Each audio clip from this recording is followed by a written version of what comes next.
Good morning, all dear students. Today we are going to discuss about civics chapter number 4, the state governments and its working and role. The state government and its working and role. We learned from the previous class institutional representations of democracy. Democracy क्या होता है, किस तरह से उसको institutions में, अलग अलग इंस्टीट्यूशंस में रिप्रेजेंट किया जाता है. Now we are going to discuss about the some concept of state government and its working and role. सबसे पहले तो इंट्रोडक्शन पार्ट. प्लानिंग आउटकम्स में क्या बताया गया कि federal systems. What is federal systems? The state legislator, the process of making law, the state executive and the role of the state government. State government का role क्या है? Introduction part में सबसे पहले you already know that there are 3 levels of government in India. हम सबको पहले से पता है कि इंडिया में जो गवर्नमेंट सिस्टम्स है उसमें 3 स्टेजेस है, 3 level of government system. Government system का तीनों क्लासेस में डिवाइड किया गया है. दे आर द यूनियन और सेंट्रल गवर्नमेंट. उसमें सबसे पहले है यूनियन गवर्नमेंट, जिसको सेंट्रल गवर्नमेंट भी बोला जाता है. सेंट्रल गवर्नमेंट को यूनियन गवर्नमेंट भी बोला जाता है. एंड द सेकेंड स्टेज में है the state government and the local self government. Third stage में है local self government. Let's learn how the state government work. हम लोग को पता है किस तरह से स्टेट गवर्नमेंट में काम किया जाता है, क्योंकि इस चैप्टर में वही बात का डिस्कस किया गया है. सबसे पहले देखो फेडरल सिस्टम्स क्या है. A federal government divides power between the central government and the state.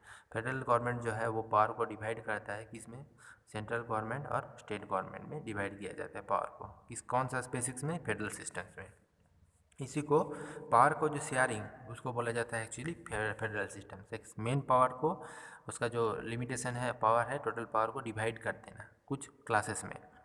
Power sharing is vital in India. Power sharing जो है इंडिया में बहुत ही इंपॉर्टेंट रोल है. एक वाइटलिटी देखा जाता है इंडिया में पावर शेयरिंग का. Federalism prevents concentration of power in the hand of a few. Federalism जो है उसमें पावर जो है उसको एक one hand to other hand में ट्रांसपोर्ट किया जाता है. मतलब मेन पावर का जो अमाउंट है उसके होता है उसको अलग अलग स्टेजेस में डिवाइड कर दिया जाता है. उससे नीचे एक स्मॉल स्टेज है, उससे भी नीचे स्मॉल स्टेज है, इस तरह से. दिस फैक्ट इंडिया में सेंट्रल गवर्नमेंट को, सेंट्रल पावर को धीरे धीरे state power, state to district, मतलब अलग अलग क्लासेस में स्मॉल अमाउंट में उसको डिवाइड किया जाता है. क्लियर हो गया इस जगह. This fact was keeped in mind by the farmers of our constitutions. Framers of our constitutions. ये जो सिस्टम है इसको कॉन्स्टिट्यूशंस में बताया गया है. देखो in the Indian federal systems, India में फेडरल सिस्टम्स में power is shared between the central union government and the state government. India में का जो फेडरल सिस्टम्स में है उसमें पावर को डिवाइड किया गया है सेंट्रल गवर्नमेंट में और स्टेट गवर्नमेंट में. The union government units all the state government but they remain independent in their internal affairs. Union government जो है, गवर्नमेंट का जो स्टेज है उसमें देखो limits all the state government. जितना सारा स्टेट का गवर्नमेंट है उसका लिमिटेशंस में उसको इंक्लूड किया गया है in the remains of the independence their internal affair. जब जिस टाइमिंग में इंडिया इंडिपेंडेंस हुआ था उस टाइमिंग से ये रेगुलेटेड किया गया है. The constitutions of India defined the structure, power and functions of a state government. हमारा जो कॉन्स्टिट्यूशंस है, Indian constitutions, right, doctor B R Ambedkar जिसका फाउंडर था. तो इंडियन कॉन्स्टिट्यूशंस में ये जगह क्लियर किया गया है कि पावर जो है उसका जो स्ट्रक्चर है उसमें स्ट्रक्चर का फंक्शन बताया गया है, पावर बताया गया है, functions of the state government. State government का क्या फंक्शंस है वो जगह भी क्लियर किया गया है. उसका जो बुक्स है उससे ये सब कुछ पता चलता है. The state government is formed by the party that wins more than the half of seats in the state election. This is known the simple majority systems. इसको सिंपल मेजोरिटी सिस्टम से भी जाना जाता है. स्टेट गवर्नमेंट जो है उसका जो फॉर्मेशंस है, फॉर्मेशंस में क्या किया गया है, more than the half seats in the state election. State का जो इलेक्शन होता है उसमें उसका हाफ टोटल सीट जो है, उसका हाफ सीट जो है उसको इलेक्शन में सिलेक्ट किया जाता है. The power of the state government are divided among the legislator, executive and judiciary. State government का जो पावर है उसको डिवाइड किया गया है 3 क्लासेस में, जिसमें सबसे पहले है लेजिस्लेटर, नंबर 2 है एग्जीक्यूटिव एंड नंबर 3 है judiciary. So what is legislator? Executive and judiciary, इस जगह देखो the executive power are exercise by the governor, governor जो है उसका हाथ में रहता है एग्जीक्यूटिव का power. The chief minister and the his council of ministers, जिसमें सबमिट है, इसमें एग्जीक्यूटिव पावर में। The governor is the normal head of the state, governor जो है उसको स्टेट का नॉर्मली हेड माना जाता है। The real power lies with the chief minister and his council of ministers, real power जो है वो किसका पास में रहता है, चीफ मिनिस्टर और काउंसिल ऑफ मिनिस्टर का जितना सारा काउंसिल है। India's judicial system is made up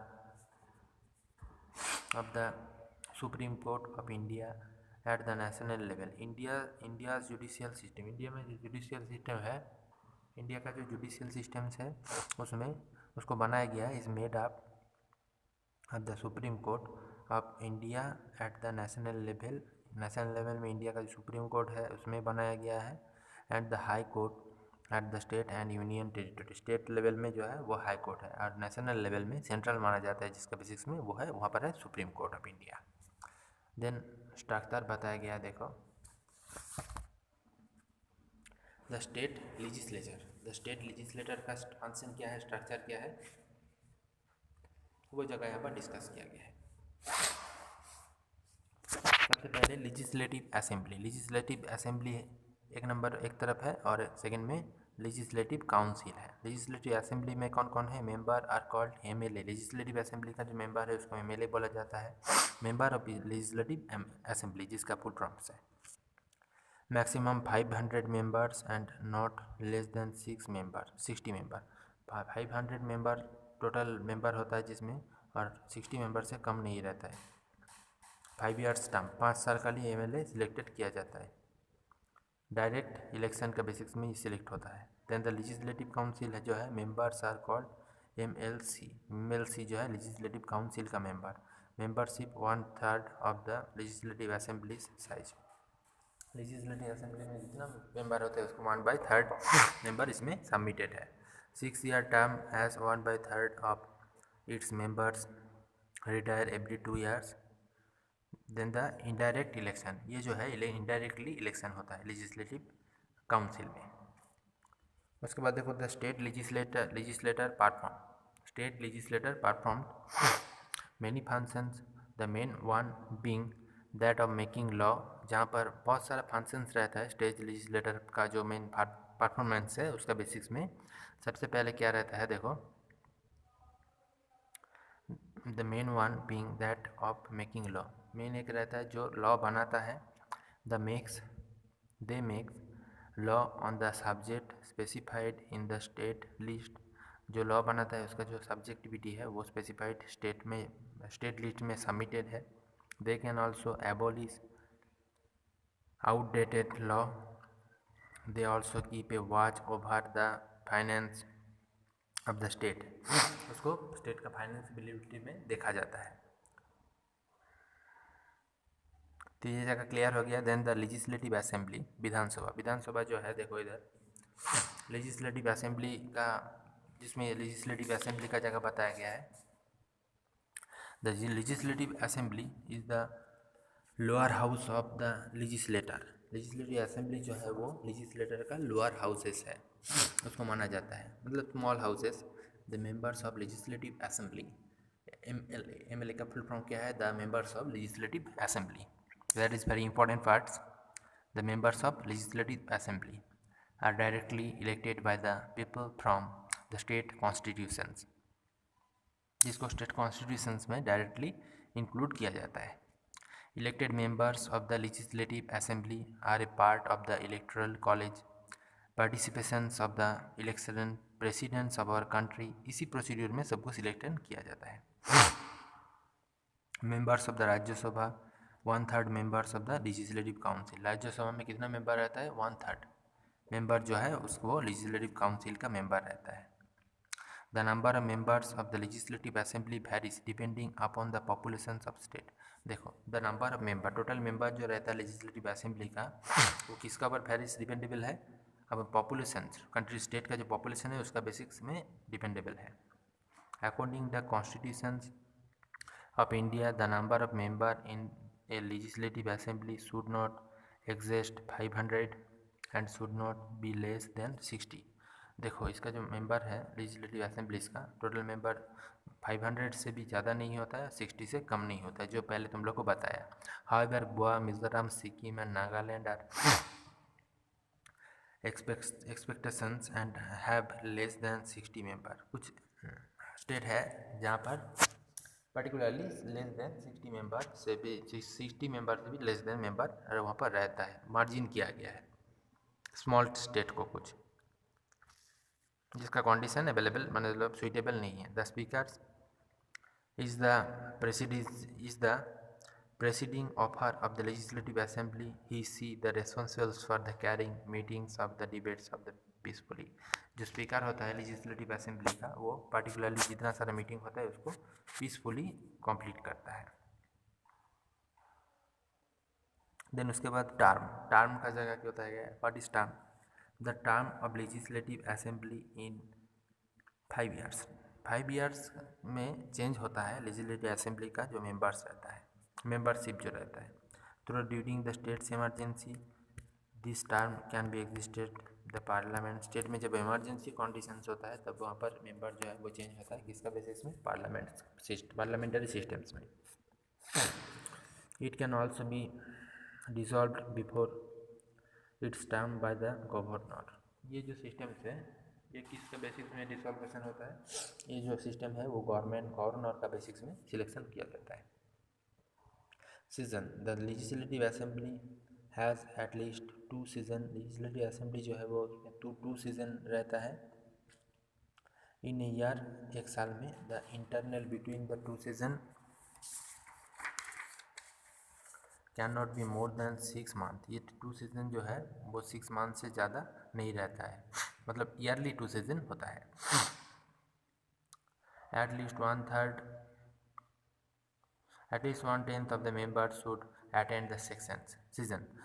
जो मेंबर अटेंड करता है सीजन को उसमें 1/3 टोटल थर्ड पर्सन में से 1% मेंबर अटेंड करता है इस सिस्टम को। Then the qualifications of an MLA का क्वालिफिकेशन क्या होता है? The following qualifications are necessary to become an MLA. एक एमएलए बनाने का लिए कंस्ट्रक्शन के लिए एमएलए जो है उसका कौन कौन सा क्वालिफिकेशन सबसे ज़रूरी है, नेसेसिटी है एमएलए का मतलब फॉर्मेशन में।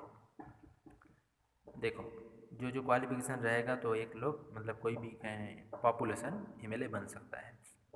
The candidate has to contest the assembly elections of state.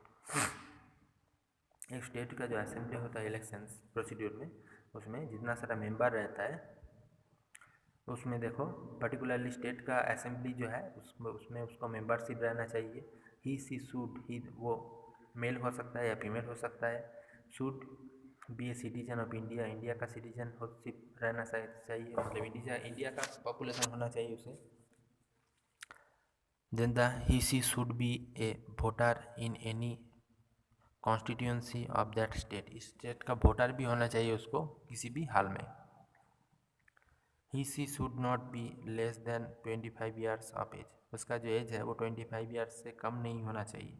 In case of contesting for a seat reserve for schedule caste for schedule tribes, he she should be members of SC and ST। जिसका लिए seat जो है वो reserve categories का लिए सब cast population का लिए लिमिटेड है, इसलिए उसको उस कास्ट पॉपुलेशन में भी वो रह सकता है। He she should not be convicted of any offence of the substances of improvement of 2 years और मोर। वो जो है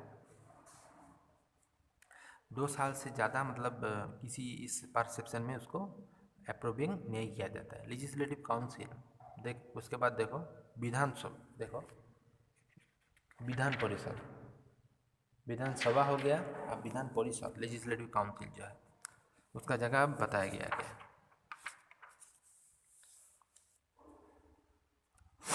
the upper house of legislator is called the legislative council. Upper house legislator का जो अपर क्लासेस है उसको बोला जाता है legislative council. The size of legislative council is dependent on the total strength of the legislative assembly. Legislative assembly में जितना member होता है उसका बेसिस में उसका काउंसिल का परसेप्शन सिलेक्ट किया जाता है। Legislative council is partly nominated and partly elected. Particularly legislative council का जो मेंबर होता है, काउंसिल जो होता है, उसको पार्टली नॉमिनेट रहना चाहिए, ठीक, और इलेक्शन में उसको स्टैंड होना चाहिए। Some members are indirectly elected, some are nominated. इसमें इलेक्शन जो है वो कुछ इनडायरेक्टली कुछ मेंबर को इलेक्टेड किया जाता है। They are called the members of legislative council, MLC जिसको बोला जाता है। देन उसके बाद टर्म, उसके बाद फंक्शन क्या है, the legislative council is a permanent houses. Legislative council जो है वो एक परमानेंट हाउसेस है। 1/3 of its member retire after every 2 year. 2 साल बाद एक मेंबर इसका रिटायरमेंट हो जाता है, हो जाता है उसका एवरी 2 ईयर का ड्यूरेशन डिस्टेंस में, राइट। देन देखो 1/3 of its member retire after every 2 year. इसका जो मेंबर है उसको 2 साल बाद उसको चेंजेस हो जाता है, रिटायरमेंट हो जाता है। Qualifications of member of the state legislator, state के लिए लेजिस्लेटिव जो असेंबलीज है उसमें मेंबर्स का क्वालिफिकेशन क्या है जरूरी। A person who wants to become a member of the state legislator should have the following qualification. State का जो लेजिस्लेटर है उसका क्वालिफिकेशन क्या क्या नेसेसिटी है क्वालिफिकेशन में। He should have a citizen of India, वो इंडिया का सिटीजन होना चाहिए। He should have up the 25 years age for the legislative assembly, legislative assembly का लिए 25 ईयर्स से अबव एज होना चाहिए, और 30 years of age for the legislative council. Legislative council का मेंबरशिप लेने के लिए उसको 30 ईयर्स से भी ज़्यादा एजेस रहना चाहिए उसका।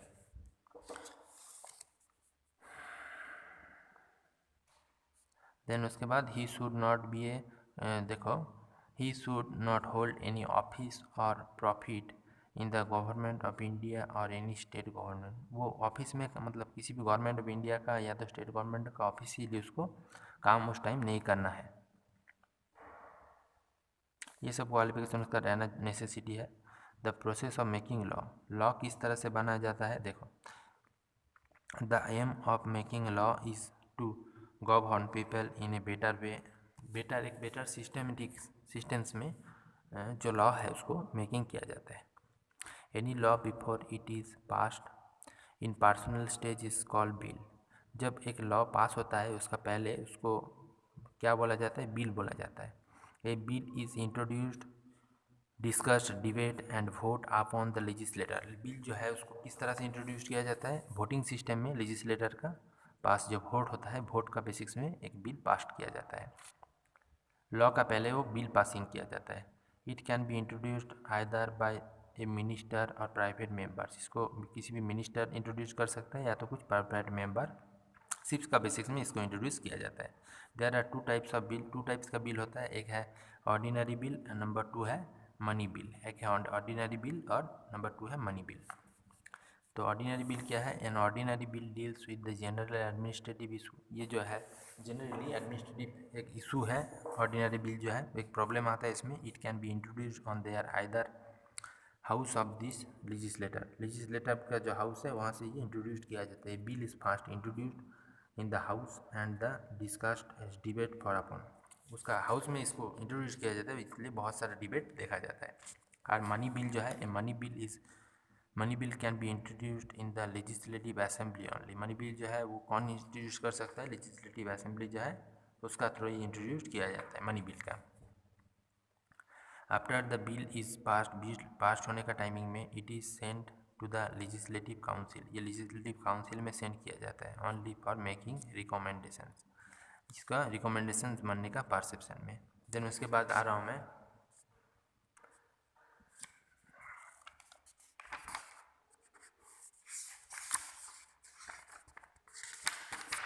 द एग्जीक्यूटिव क्या है, the state executive right. The state executive implements the law made by the state legislator. State legislator जो है वो जो लॉ बनाता है उसको उसका बेसिस में स्टेट एग्जीक्यूटिव उसको माना जाता है।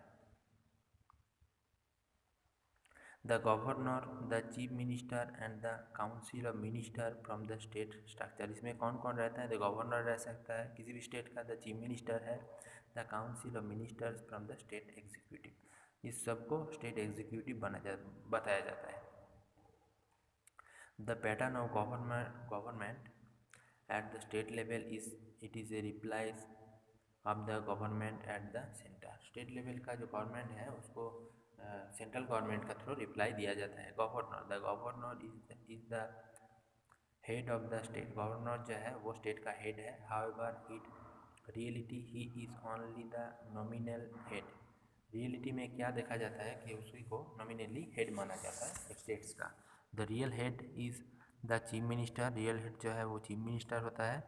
ऐसा देखो assisted by the council of minister. जो काउंसिल ऑफ मिनिस्टर का जो क्लासेस है उसमें उसको सबमिट किया जाता है। According to the constitutions of India, Indian constitutions में the governor is appointed by the president. Governor जो है उसको अपॉइंट किया जाता है प्रेसिडेंट का through of India on the advice of union governor, जिसको इंडियन गवर्नर माना जाता है।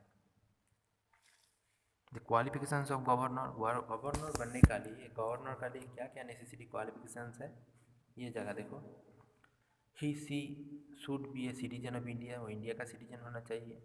He she should be 35 years of age and above. उसका एज जो है 35 ईयर्स से ज़्यादा होना चाहिए। He she must not hold any office of profit under the government of India. उसको मतलब किसी भी गवर्नमेंट इंडिया का जो ऑफिस होता है वहाँ से उसको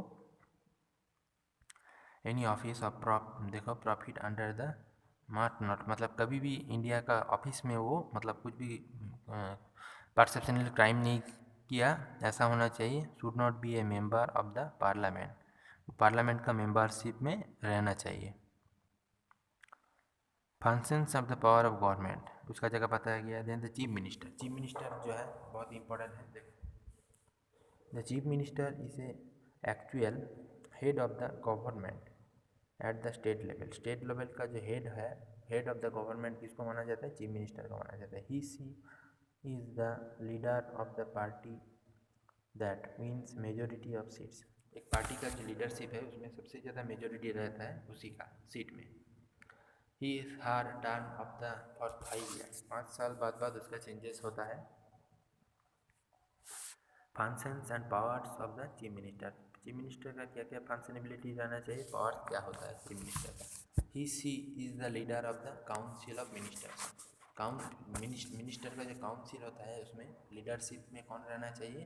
कौन रहता है? चीफ मिनिस्टर रहता है। The council of ministers is appointed by the governor on the chief minister advice. Council of minister उसको कौन अपॉइंट करता है? Appointed by the governor. Governor appoint करता है on the chief minister advice. Chief minister का advice का basis में advice देने के लिए। The chief minister work as a link between the council of minister and government. Council जो होता है मिनिस्टर्स का एंड गवर्नर का, उसमें उसका एक इम्पोर्टेंट सिटी रहता है, इम्पोर्टेंट लिंक रहता है। He she presides the cabinet meeting. Cabinet meeting जो है उसको कौन प्रेफर करता है? चीफ मिनिस्टर प्रेफर करता है। द काउंसिल ऑफ मिनिस्टर का जगह बताया गया है। The council of minister consist of the ministers। The council of ministers consists of ministers who are elected to form a term to assist the chief minister to discharge his duties। Chief minister जो है उसका duties में उसका एक importance रहता है।